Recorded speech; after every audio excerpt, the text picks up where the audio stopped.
Okay. Wow. Okay. Hi, I'm Eric. I'm Ryan. And I'm Todd. And we are the CinAmigos. CinAmigos. CinAmigos. Today, for our very first episode, we will be reviewing The Martian, a fantastic movie that just came out, directed by Ridley Scott. Had Matt Damon, Jessica Chastain, Chiwetel Ejiofor, Michael Pena, and Jeff Daniels. We each have different feelings about this movie. We'll kick it off with Todd because he'd marry the movie if he could, and that makes it fun. I don't know if I'd go that far, but anyone who knows me well knows that Ridley Scott is one of my favorite directors, Gladiator being my favorite film. I think he's done numerous classics, including Alien, Blade Runner. However, he's kind of been more missed than hit in recent years. Exodus and Gods and Kings fell kind of flat. Visually, it was stunning. You're always going to get stunning visuals from Ridley Scott. But it was very flat. Prometheus divided a lot of people, although I happen to like it. I also loved it. Yeah, I liked it too. Yeah, so we have some Prometheus apologists here. Yeah, as an Alien prequel, it wasn't. Right, yeah. As a standalone piece, I think it's fantastic. Nevertheless, I was really rooting for Ridley Scott to have a hit, one that was universally loved, critically acclaimed, because the guy deserves it. He's very talented, and I feel that The Martian is his return to form. The pacing, I didn't know there was going to be a lot of humor in the movie. I had heard from those who had read the book that the main character, Mark Watney, had a lot of humor, a good optimistic look on his situation. And so I was a little bit like, okay, how are they going to pull this off? Because the trailers didn't really hint at too much of the humor. It was very much more about like the thrilling aspects of the film, and there's plenty of those, I think. But I felt that the pacing was perfect. It could have been a mess jumping back and forth between the humor and the more thrilling moments and the more intense moments, but I totally was into each scene, whether it was funny or whether it was intense. I really felt it was the return of like the adventure film, which I think we got a lot of in like the 80s and 90s, where you just go on a ride. But I feel like that's kind of been a lost art in recent years, and this one made me feel that sense of adventure again. Mm-hmm. So I really like that. I love that there were actually like no jerky characters, real villains, or some saboteur on the Ares crew that was like, no. We didn't even have an artificial intelligence like trying to. You're right. Yeah, right. I was waiting for a computer the whole time to just ruin things. Yeah. It never happened. But I think what this has on top of that is it's so smart. Yeah. And it doesn't like talk down to the audience, but at the same time you can follow along with all the scientific jargon that they're using. It's very digestible. Mm-hmm. So I really enjoyed that. Like I said, I liked that there kind of was no villain. It was just this united effort to try and bring him home, and he's just a character that you continually root for. And the only drawback that I had with the film is I think it kind of started to slow down a little bit towards the end, but then right when I felt that was happening, things start happening. Mm-hmm. And it was very exciting. You have to have some slow spots. I mean, he's stuck on a planet for like a year, right? Right. So yeah, I mean, it can't be a thrill a minute. Yeah, exactly. Overall, I felt. That's what I'm going to complain about. Well, I mean, like even in the book, the time it takes for him to go from Ares 3 to the Ares 4 site, like the very end, that's 7 months. Yeah. 7-month trip. And they're not going to follow all that. Overall, it was one of the better times I've had at the movies, in my opinion. I absolutely loved it. So I went in and to preface like my comments, Todd and Ryan know that I've kind of become this stereotypical like thrill junkie with the movies, and I just like want to be entertained all the time, and it's totally unreasonable. So I'm just gonna acknowledge that up front. Let's hear what you have to say. Yeah. So here's my complaint. Like I felt like there was no real climax in The Martian, right? Like we're just like. And maybe that's the point of the movie, right? But like, because I do love at the end where he's talking to the students and he says, he's like, you know what? When you're up there, something's gonna go wrong, and you just have to buckle down. You have to get to work and figure it out. And like, I think that's great because that's life, right? But for a movie, that means, you know, he like first has to yank like this rod out of his body, and then he's like, oh, yeah. And then he's like, oh, I guess I should like, you know, grow some potatoes. So he like finds his poop and he uses that. And then he's like, I guess I need to communicate. And like, so it's just like, it's this series of problems that he solves. And while it's ingenious and really cool, it's not necessarily a big thriller to watch. And I wouldn't like, it's not fair to compare this movie to Castaway, but I do kind of feel like for me it was sort of similar in that I'm like watching this guy surviving on his own, and he doesn't interact with a lot of people, and there's not even a real villain for me to hate, because it helps me to hate someone, right? And so I got a little like, I guess I got tired. I don't know. You got tired. More so than you did like with Castaway, where it literally was just him like the entire time. Not nearly as much as Castaway, and so I do appreciate how much they like. So you didn't like Castaway? I haven't seen it since high school. Did you like it in high school? No. I need to watch. I'm sorry. I appreciate Castaway, but it's not my favorite of Zemeckis or Hanks. Oh yeah, no, I need to see it again. I'm surprised you didn't like Castaway, and that probably explains why you didn't like The Martian. Yeah, probably. No. That explains it a lot. Okay, but Because I really enjoyed Castaway. But then, like, my final complaint about The Martian is actually probably the biggest compliment I could give it. It's that it was just too believable. Throughout the entire movie, I'm, like, watching it, and I'm like, man, I wonder how they solved this problem. Man, I got to Wikipedia that guy afterward. And he wasn't a real guy. Like, the astrophysicist kid, you know, he's, like, this random character, and you're like, ooh, how does he play in? And then you're like, they only do that in movies where it's a true story, right? And they're like, well, we got to tell this side story. Which I loved about it. I thought we were on Mars. I thought I was in space, and I was just so depressed at the end when it wasn't real. If you search like The Martian true story on Twitter, you'll see so many stories of like, was The Martian a true story? Or really? I was at the grocery store and people were talking about The Martian and they said it was a true story. Yeah, Tons of so them. believable. Tons of them. No one knew we went to Mars until this movie. Yeah. They're like, wait, when do we get to Mars, guys? I totally missed I that. should have watched that. I totally missed that. Yeah. I can see how you feel that. It's not liking Castaway, like that explains a lot. It's just kind of like a slower pace. But I even felt like The Martian wasn't that slow. There was always something going wrong. Yeah. I know. I can't believe I said I don't like Castaway. Now you're like, oh, he's one of those. I know those guys. They don't In like your Castaway. defense, then I defend didn't love yourself. Castaway. Yeah.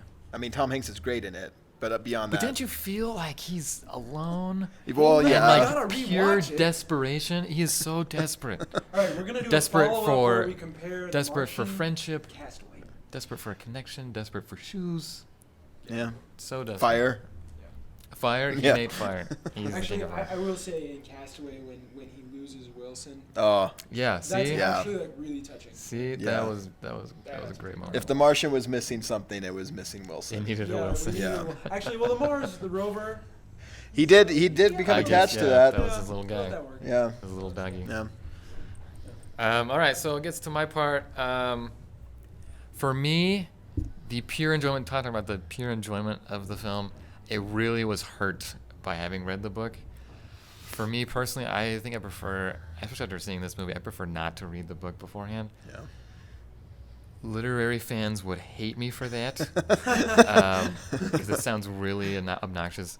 I so much more crave being surprised in the theater than I am reading a book. Yeah. I would much rather be surprised in the theater by what happens, read the book later, and then get like the full story. Yeah. Get like what the original author intended, what like the full background of all the characters, all of that. I'd much rather have that in the book after the fact.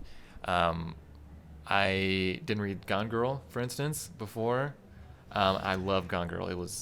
I had no idea what was going to happen. I still haven't seen it. Oh man, I read the book before and saw the movie, and I agree with you. I think, in my experience, and I studied English. I mean, I'm part of that literary circle, or at least I was. Yeah. But I think people have a hard time separating book and film. It's really Yeah, difficult. yeah. I've struggled with it numerous times, but they're totally separate mediums, and they should be treated independently. Right. But I've learned that unless I read the book like at least a year in advance, then I most likely am ruining the movie. Yeah. If I've read it a year or more before the movie comes out, I tend to forget about the book, the details, and so then when I see the movie, I'm like, oh, I don't remember that happening in the book, but it could have. I don't know. But yeah, if you read it like leading up to a movie, I agree. And so pretty much what you're asking is which experience do I want to be better, the book experience or the film experience? Me personally, as a individual who can make choices as an adult, I will choose the film experience. Yeah. That much more. And the book experience won't be a bad experience. I read Lord of the Rings after I saw the movies, and it was great because I got to learn all about all the in-between details. So for me, watching the film, I didn't come out blown away. I wasn't like, man, that was so much fun. I knew it was going to happen. So I feel like that kind of hurt the book a little, hurt the movie experience a little bit. But it was so well made. It was such a good adaptation. I'm a big fan of that too. Film and book are so different. You don't have to. All of like the Harry Potter fans are like, oh, they took out so much stuff from the book. It's a movie. It's 2 hours. Yeah. You can't read 2 hours. No. From that book and get everything. Things are gonna go. Take stuff out. Yeah. But this was a really good adaptation. Every major thing that happened in the book was seen in the movie that I can remember. There's a couple like tiny little things that weren't in there, or that they kind of like glossed over. So for instance, like the hatch or the airlock thing, when it blows up, that becomes like a much bigger deal. When all the pressure goes out, like the hab tent like collapses on it, so he has to like go in there and like lift everything up and try and find the other suit. The airlock gets blown like I think half a mile away or something. Jeez. And he can't breathe because this thing didn't work, so he has to patch this. He has to he fixes the airlock so it pressurizes again so that he can roll roll his way down the airlock over to the thing. And then even when he gets there, like the amount of oxygen he has left when he gets out of the airlock is only like a couple minutes or something. So he has a couple minutes to run into the hab, find the other spacesuit, grab it, and go all the way back to the rover so he can put it on. It becomes way more intense. Wow. In the movie, they just kind of gloss over it, which is fine. I didn't think it hurt the movie at all. It's just another obstacle, and they just didn't want to talk about that obstacle or go over that. Because there's so many obstacles to overcome. There's plenty. And when he blows himself up in the thing, it's also a bigger deal. It happens later, and it really like causes a lot of problems with his plants and stuff. Oh. Ooh, fun fact: when he blows himself up trying to make water, my dad did the very same thing when he was in high school. Making Really? water. Yeah, back in the 70s and today, the whole hydrogen fuel cell thing is really cool, right? And my dad wanted to try it, and so he had the whole thing set up, and he blew up his high school lab. Like, because I'm pretty sure every like high school cartoon has an episode where Yeah. the science There's- lab. Yeah, exactly. Around the room, yeah. And then he's like looking around, the teacher's like, and he's like, Yeah. I don't know about you guys. I was absolutely Science. completely surprised in that moment. So I'm like, oh, he's so smart. And then it's all, and I'm like, what? My dad's just sitting there. He's like, yeah. Yeah, that would. yeah. I think high school teachers should use this book, like chemistry teachers should like break up the book chapter by chapter, like Oh, for the man. school year. And That do would be lessons that awesome. coincide The, with it. That'd be awesome. If I had any complaint from the book, it was the amount of science. Really? There is so much science. And he does a really incredible job of explaining it, breaking it down for layman like me, who has taken like 2 science classes in his life. Yeah. But it is a lot, and you gotta be on top of it. He explains all the actual chemicals, what they're actually doing, the science of the plants, like how long, how much water he needs. He goes through all of it, and I think this book would be perfect for like a science teacher. Even like a middle school science teacher who like wants to get his kids interested in science and the application of science. Have them read The Martian, and then watch the movie. That would be. I wouldn't be do that surprised if I was a teacher. Yeah. If I was. Well, and even if there's any flaws in it, you can use that as a lesson.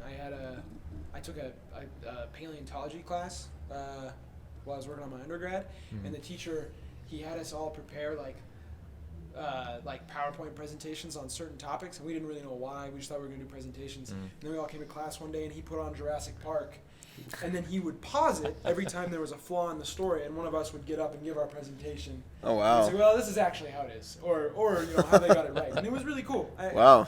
Even when a movie doesn't Did get it- anything perfect, you can still teach with it. I would love to see that. Did it ruin Jurassic Park for you? No, I love Okay, good. I love dinosaurs. Yeah, dinos.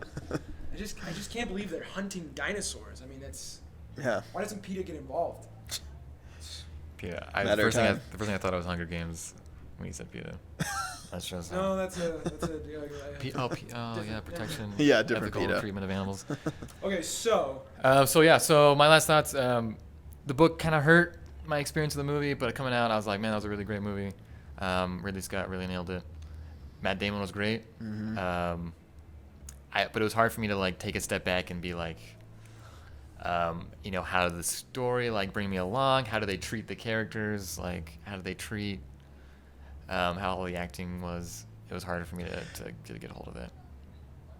But I do it was feel like I felt the instant chemistry between them as a crew. Oh my gosh! I think is perfect. amazing because it starts with them on Mars. Like Yeah. you don't see them train together or band Yeah. together to overcome some obstacle. Like as a again, team. is that good writing or good acting? Both. I feel like it's both, Just and like great direction The too. trifecta of Yeah, all and those great things coming casting. together. I would say I would probably if I had to give, I'd probably say more acting. Like Yeah. you have to have really good chemistry with the cast. Yeah. And the writing was there too because they gave him little moments, in the beginning when they're doing the radio thing and they're like, mute him, like, oh, Yeah. don't she mute took me, it oh, off? she turned me Yeah. off. Like that just really shows like their kind of playful attitude,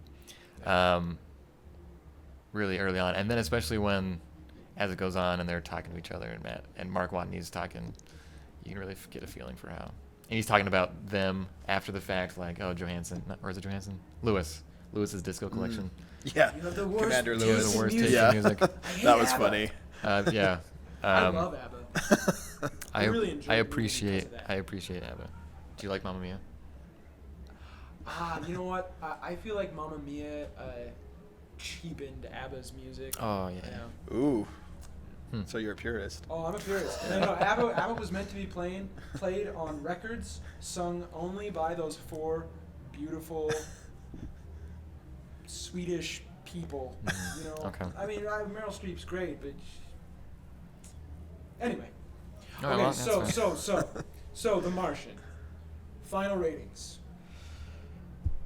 I'm gonna go high with it. I really only had the one complaint of it starting to drag, but right when I felt that, it picked right back up for me. So I'm gonna give it an A. I initially, upon viewing it, would have given it like a B. Honestly, the more I talk about it with you guys, the more I realize that I am way too desperate to be entertained all the time. So I'm Good. gonna go. I mean, you don't have It deserves an A. Whoa, you're jumping up that It much? deserves an A. I don't know. Well, now I feel like an idiot. I feel like you should have stuck 'Cause- to your guns a little bit. No, man, it's not fair, you know. It's like in English class when you write, a paper about how marijuana should be legalized, and your teacher gives you a C because they disagree with you. That's not fair. Right, okay. It All right, deserves an all A. right. It deserves an A. Yeah. Well, I guess I'm the low one. I thought this was a pretty good rating. I was gonna give it an A minus. An A would be like just blew me away. A minus was really great. Nothing to make me be like, I don't know. I'll go A minus. I wasn't thinking about the minuses. Yeah. Star Are Wars we is not an doing A plus. minuses and No, pluses? A minus. No, I'll give it I a would minus. if I love them like. Hopefully, Force Awakens does this. I want to give that an A plus. I won't give it to it just because, knock on wood, but I'm praying that gets an A plus from me. It'll happen. It'll happen for us, guys. Yeah. Yeah, I feel good with an A minus. Yeah. Yeah. So, yeah. All right. Well, thank you for watching today. This Yep. was a big moment for us. Please give us a thumbs up on YouTube. Subscribe. We'll keep these coming. Yes. We're gonna work on getting this into a podcast. So, if there is a link in the description of this video to a podcast, we have the podcast set up. So you should set it up on iTunes. Until then, we'll be watching movies, and we'll be back to give you another great review. Thanks, guys. Thank you. And then the music. Dun, dun.